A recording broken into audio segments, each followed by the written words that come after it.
Spoštovani gledalci in gledalke Studia Bistrica, lepo pozdravljeni. V tokratni oddaji si lahko ogledate predavanje Volk ponovno na Pohorju, miti in resnice. Astronomska opazovalnica Srednje šole Slovenska Bistrica. Slavnostna akademija ob slovenskem kulturnem prazniku. 100. redni občni zbor PGD Zgornja Poskava. Prešernov dan v Bistriškem gradu. Zvem Digi točka v Zdravstvenem domu Slovenska Bistrica. V gasilskem domu Šmartno na Pohorju je pretekli četrtek potekalo predavanje z naslovom Volk ponovno na Pohorju, miti in resnice. Volkovi so se po več 10 letih ponovno vrnili na območje Pohorja. Volk je neka novost na Pohorju, se je pojavil nedavno. Ljudje, ki tukaj živijo, niso navajeni na volka, niso navajeni sobivati z njim. Nazadnje so volki bili na Pohorju prisotni v 50 letih, tako da moramo razumeti, da so ljudje zaskrbljeni. Vendar pa izkušnje iz drugih delov Slovenije kažejo, da znamo ljudje živeti z volkom. Njihova prisotnost je pomemben pokazatelj zdrave narave, hkrati pa sobivanje z njimi predstavlja izziv, ki zahteva znanje, razumevanje in premišljene ukrepe. Večkrat so recimo lovci zaskrbljeni, tukaj treba povedati, da imamo na območjih, kjer je že stalno prisoten volk, že desetletja, Kočevska, Notranjska, normalno ljudje upravljajo z divjadjo in tudi relativno velike gostote so. Torej, volk ne iztrebi svojega plena, ima mehanizme, ki mu to preprečujejo. Druga skrb je seveda so rejne živali, domača živina. Tudi tukaj je treba povedati, da je ta zaskrbljenost, jo moramo razumeti, je upravičena, vendar pa tukaj imamo pa pomoč države, imamo subvencije, torej sofinanciranje teh ukrepov, imamo veliko strokovnjakov v Sloveniji, ki imajo izkušnje z tega področja, ki znajo svetovati ljudem, to smo danes tudi želeli pokazati. Skratka, ljudje se vedno lahko obrnejo na pristojne institucije, recimo najbolj pri roki je tukaj ponavadi Zavod za gozdove, mi imamo ljudi, ki so ves čas prisotni na terenu, ljudje jih poznajo, če pride do kakršnih koli težav, če pride do škod, če se zgodijo, je pač nas ljudje naj obvestijo in bomo vedno pristopili in bomo skupaj, verjamem, da našli ta prave načine, da ljudje ne bojo rabili biti tako zaskrbljeni. Pred nabito polno dvorano gasilskega doma so tematiko predstavili dr. Matija Strgar, vodja službe za lovsko načrtovanje pri Zavodu za gozdove Slovenije, Izidor Cojzer, vodja lovišča s posebnim namenom Pohorje, Peter Krma, vodja lovišča s posebnim namenom Jeleni iz Postojne in rejec drobnice iz Korene nad Horjulom Matej Lončar. Po dogodku smo pred kamero povabili Matijo Strgarja. Kar se pa tiče samih nekih, recimo, če temu tako rečemo, civilistov, ki se sprehajajo v gozdu, tudi tukaj pač moramo razumeti, volk ima tudi tak sloves, da se ga ljudje lahko bojijo, ampak tudi tukaj na drugih območjih moramo priznati, da v Sloveniji po drugi svetovni vojni ne poznamo primera, ko bi volk napadel človeka. Tisti redki primeri, ki so se mogoče zgodili v Evropi, so posledica nekih volkov, ki so bili navajeni na bližino ljudi, ker so pač tam našli hrano, neke klavniške odpadke. To pač je tudi treba, ljudje morajo razumeti, da se to ne sme početi, ampak glede na to, kako je urejeno v Sloveniji, to odlaganje odpadkov tudi ni to velika bojazen. Tako da tudi na drugih območjih, Kočevska, Notranjska, so ta srečanja ljudi z volkom, sploh videnja volka, so zelo redka. Če pa bi prišlo do česa takega, da ljudje vidijo neko nenavadno obnašanje, da se volk ne umakne, da ne beži pred človekom, seveda naj pa spet javijo in se bo preverilo, ali gre za neko nenavadno, atipično obnašanje, tudi tukaj se da ukrepati. Skrajni ukrep, ki ga v tem primeru imamo na razpolago, je tudi odstrel takega volka. Celotni posnetek predavanja si boste lahko ogledali v eni izmed prihodnjih oddaj Studia Bistrica. Na Srednji šoli Slovenska Bistrica so v petek predstavili edinstven projekt, ki so ga poimenovali Uranija. V prvem delu projekta so že postavili astronomsko opazovalnico. Več o celotnem projektu je povedal magister Marjan Kampoš, ravnatelj Srednje šole Slovenska Bistrica. Projekt Uranija je v bistvu edinstven projekt v slovenskem šolskem prostoru, ki smo si ga nekako zamislili v z treh vidikov, eno je popolnoma astronomski, drugo je učni, tretje pa splošni. Ne. Astronomski že sama beseda pove, da se bomo ukvarjali z astronomijo, opazovanjem vesolja in zvezd. Učni, da bomo dijakom omogočili pouk izven učilnic na nek drugačen način, predvsem pa to izkustveno učenje, in pa splošni ponuditi lokalnemu okolju, tudi širšemu okolju, možnost druženja, kina pod zvezdami, noči branja, pogovorov z znanimi osebnostmi, za podjetja, kakšne team buildinge, v povezavi seveda z ostalima dvema področjama. Tako da projekt, za katerega menimo, da je res nekaj posebnega in ki bo dal dodano vrednost in šolo postavil na nek sodobno smer poučevanja in v skladu z najnovejšimi trendi pedagoške stroke. Ta prostor bo urejen, da bo na eni strani omogočil astronomsko opazovanje, kot opazovalnica kot osrednji prostor, na to bo pohorska geološka pot, kjer bomo predstavili kamnine Pohorja, za katere vemo, da so nekaj posebno za slovenskem prostoru, na kar moramo biti ponosni in če izhajamo z tega okolja, še toliko bolj to poudarjati. Za naravoslovni del bodo visoke grede postavljene, za en del še pa sicer razmišljamo, ampak vedno bolj se nagibamo k temu, da bi dali priložnost in možnost razvijanja umetnosti na enem delu. Finančna sredstva smo zagotovili v okviru dveh projektov, v katerih smo sodelovali skupaj s podjetjem Kadring. Se pravi iz evropskih projektov, predvsem sta to dva projekta bila vezana na digitalizacijo. Prejeli smo tudi donacijo občine, vse skupaj pa ocenjujemo v tej prvih dveh fazah izgradnje cenovno okrog 250 000 evrov. Sedaj po predstavitvi projekta, ker nismo ga želeli predstavljati prej, dokler nimamo kaj za pokazati, pa da potem izpademo tudi kot res neki partner, ker vemo, kar želimo. Potrebno je bilo postaviti spletno stran, posnet video, posnetke in da lahko v bistvu to svojo namero tudi dejansko pokažemo, ne samo da ostane pri ideji. Bomo se obrnili tudi z dopisi na podjetja, lokalno okolje, tudi za posameznike. Nekako smo namenili te stopnice, ki bodo vodile do Vranje, da bo imel vsak možnost zakupiti v zahvalo oziroma v spomin na to, pa bo za vse večne čase potem na steno ime donatorja vklesano oziroma na eno tablici pa prilepljeno oziroma privijačeno na steno, tako da se bo lahko vsak s ponosom še dalje svojim generacijam, naslednikom povedal, da je on sodeloval pri tem projektu.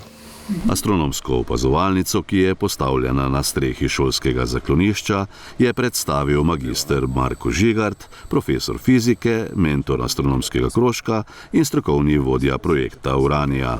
Astronomski krožek pa imamo na šoli, torej že ves čas. Astronomski krožek je v začetku bil namenjen res čisto temu ljubiteljskemu pristopu, potem kasneje v zadnjih, mogoče 10 letih, smo pa načrtno delali tudi na področju kvalitete, tako da so naši dijaki dosegali tudi zelo dobre rezultate na mednarodnih področjih, od sodelovanja na mednarodni olimpijadi iz astronomije in astrofizike do sodelovanja na področju raziskovalne dejavnosti, naprimer v Dallasu smo bili z 2 dijakoma, tako da je poleg tega ljubiteljskega še tale mogoče malo bolj temeljit pristop. Torej, naš teleskop spada v skupino, bomo rekli, kar malo večjih teleskopov, gre za 40-centimetrski zrcalni teleskop, posebne postavitve. Lahko opazujemo na več načinov in sicer lahko opazujemo vizualno, to pomeni, da pogledaš skozi okular. Imamo 2 posebni kameri, ki jih bomo sedaj namestili tudi na sam teleskop. Z eno kamero gledamo taka zelo podrobna področja v vesolju pri zelo velikih povečavah.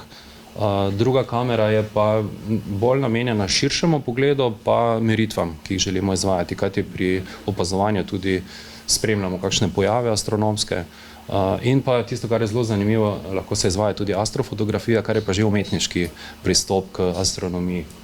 Namenjeno bo pravzaprav vsem zainteresiranim, prvenstveno res mogoče dijakom, ampak naša želja je, da, kot sem že prej omenil, da bi ta observatorij ali pa ta Uranja postala tudi neko središče druženja za osnovnošolce, ki si želijo spoznati astronomijo malo bolj podrobno. Bomo izvajali tudi delavnice, tako da se bodo lahko izobraževali za lokalno skupnost. Prirejali bomo dogodke, kjer bomo ovekovečili mogoče kakšen astronomski poseben pojav. In pa cilj je, da bi imeli potem tudi redna srečanja v obliki predavanj.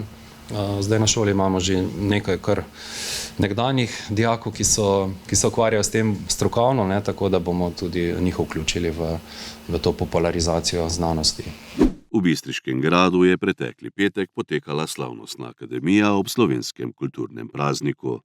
Na prireditvi so podelili Romihova priznanja za izjemne dosežke na področju ljubiteljske kulture za leto 2025. Slavnostna govornica je bila Patricija Breznikar, direktorica knjižnice Josipa Vošnjaka Slovenska Bistrica. Slovenski kulturni praznik ni praznik preteklosti, je praznik sedanjosti in prihodnosti. Je praznik živih ljudi, vseh, ki kulturo ustvarjajo danes. Ne le na velikih odrih in v knjigah, temveč tudi v vsakdanjih stikih, v pogovorih, v prostovoljstvu, v ustvarjalnosti in v skrbi za skupni prostor duha. Kultura ni nekaj oddaljenega ali zvišanega. Je način, kako se pogovarjamo drug z drugim, kako poslušamo, kako izražamo različna mnenja in kako gradimo kulturo dialoga. Je prostor, kjer se učimo strpnosti, spoštovanja in sobivanja različnosti. Brez dialoga ni kulture in brez kulture dialoga ni skupnosti. Knjižnice imamo pri tem posebno in nenadomestljivo vlogo. Smo prostori znanja, a hkrati prostori srečevanja. Smo demokratični prostori, odprti za vse generacije, za vse poglede in za vse, ki iščejo informacije, navdih ali preprosto mir. V knjižnici se srečujejo preteklost, sedanjost in prihodnost v obliki knjig, zgodb, vprašanj in odgovorov. Knjižnica Josipa Vošnjaka Slovenska Bistrica ima dolgo in zelo bogato tradicijo. Začetki knjižničarstva sta močno povezani imeni dr. Josipa Vošnjaka in Lovra Stepišnika, ki sta leta 1863 ustanovila bralno društvo Podpohorje in Slovensko bukvarnico. Želela sta izobraziti čim več preprostih kmetov in jih vzpodbuditi k branju slovenskih knjig.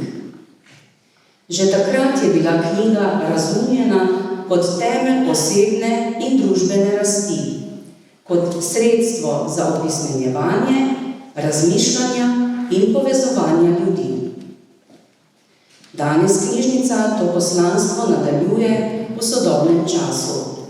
Ne le z izposojo knjig, temveč tudi z dostopom do informacij, domoznanskega gradiva, digitalnih vsebin ter z bogatim kulturnim in izobraževalnim programom. Knjižnica je prostor vseživljenjskega učenja, vključevanja in dialoga. Prostor, kjer ima vsakdo pravico do znanja, do vprašanja in do svojega glasu. Poleg osrednje knjižnice ima pomembno vlogo tudi mreža krajevnih knjižnic, ki kulturo prinašajo bližje ljudem. V Oplotnici, v Makolah, Poljčanah, na Pragerskem, na Tinju in Kerlju. S tem knjižnica presega zidove stavbe in postaja resnična dnevna soba lokalne skupnosti. Nepogrešljiv del kulturnega utripa Slovenske Bistrice in okoliških občin pa je tudi ljubiteljska kultura. Prav kulturna društva, pevski zbori, gledališke skupine, folklorne in glasbene zasedbe so tisti utrip, ki kulturo prinaša med ljudi in jo ohranja živo v lokalnem okolju. V občinah Slovenska Bistrica, Makole in Poljčane deluje kar 29 kulturnih društev s 116 sekcijami. Za temi številkami stojijo ure vaj, prostovoljno delo, odrekanja in velika predanost. Pogosto brez materialnega plačila, a z izjemno srčnostjo in odgovornostjo do skupnosti. Ljubiteljska kultura ni le oder in nastop, je proces sodelovanja, poslušanja in usklajevanja. Je prostor dialoga, kjer se učimo spoštovati različnost, graditi skupni izraz in vztrajati tudi takrat, ko ni lahko. Ljubiteljska kultura resnično povezuje ljudi, krepi občutek pripadnosti in ustvarja prostor sodelovanja. V času, ko pogosto govorimo o individualizmu in odtujenosti, kultura znova in znova dokazuje, da še vedno znamo stopiti skupaj, prisluhniti drug drugemu in ustvarjati skupne zgodbe. Prav zato ima v lokalnem okolju tako velik pomen. Kultura je del našega vsakdana, je način, kako se v krajih, kjer živimo, srečujemo, kako sodelujemo, kako se pogovarjamo in kako znamo slišati drug drugega. Je kultura dialoga, je sposobnost, da v različnih pogledih ne zapremo vrat, temveč odpremo prostor za pogovor, razmislek in skupne rešitve. Priznanja, ki jih danes podeljujemo, so zato več kot formalnost. So izraz hvaležnosti, spoštovanja in zaupanja do vseh, ki s svojim delom bogatijo naš kulturni prostor in s tem tudi naš skupni vsakdan. Iskrene čestitke vsem nagrajencem. Verjamem, da ima kultura prihodnost. Ne kot razkošje, temveč kot nujo. Kot prostor, kjer se učimo razumevanja, strpnosti in dialoga. Kot prostor, kjer ohranjamo jezik, vrednote in identiteto, ter jih prinašamo na prihodnje rodove. Naj slovenska kultura in z njo kultura našega kraja ostane kisik naše skupnosti. Naj nas povezuje, plemeniti in navdihuje tudi v prihodnje. Iskrene čestitke vsem o prihajajočem kulturnem prazniku. Romihova priznanja so prejeli Nataša Flic-Podlipnik, dolgoletna članica KUD Janko Živko Poljčane, Vesna Urbančič iz Delavsko-prosvetnega društva Svoboda Pragersko, mešani pevski zbor KUD Bojan Sinič Laporje in otroško-mladinsko društvo Fridina Mišnica. Dobitniki plakete Štefana Romiha z listino za posebne dosežke za leto 2025 pa so Stanka Jesenek iz KUD Gaj Zgornja Polskava, Bojan Korelc, član več kulturnih društev iz Poljčan in Studenic, in Jožef Pečovnik iz KUD Šmartno na Pohorju. V kulturnem programu so nastopili člani in članice KUD Štefan Romih Črešnjevec.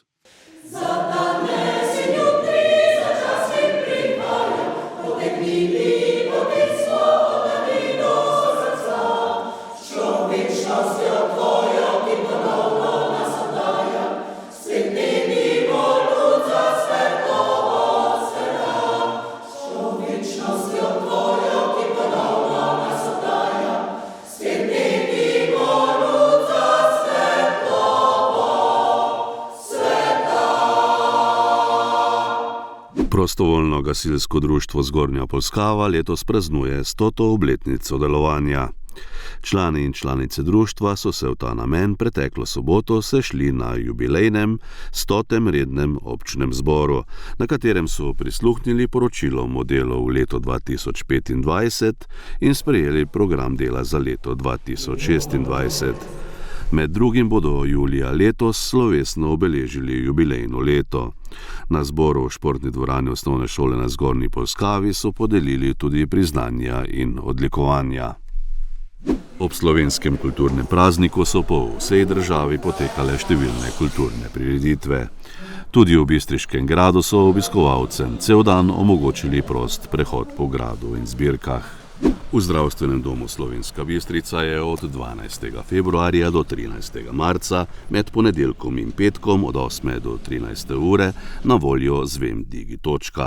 Na njej svetovalci obiskovalcem nudijo vse potrebne informacije in pomoč pri vzpostavitvi dostopa do portala Zvem. Vsak torek in četrtek med 8 in 12 uro referenti iz upravne enote Slovenska Bistrica poskrbijo tudi za pridobitev elektronske identitete. Mi zagotavljamo SMS pas. Stranke morajo za zvem točko si pridobiti digitalno podpisovanje. To si uredijo na upravni enoti. V tem primeru, ko je Digi-točka en mesec v zdravstvenem domu v Slovenski Bistrici, si lahko uredijo po torkih in četrtkih tudi tukaj. Za tale SMS pas, digitalno podpisovanje, potrebujejo osebni dokument in svojo telefonsko številko. Naknadno se registrirajo, za kar potrebujejo tudi svoj elektronski naslov. Svetovalci na Zvem Digi-točki nudijo pomoč pri vzpostavitvi dostopa do portala in mobilne aplikacije Zvem, informacije o uporabi novih funkcij, aktivaciji Zvem ter pomoč pri aktivaciji nove osebne izkaznice. Hkrati je možno na lokaciji pridobiti SMS pas z digitalno identiteto, ki omogoča dostop do portala Zvem in do drugih javnih storitev.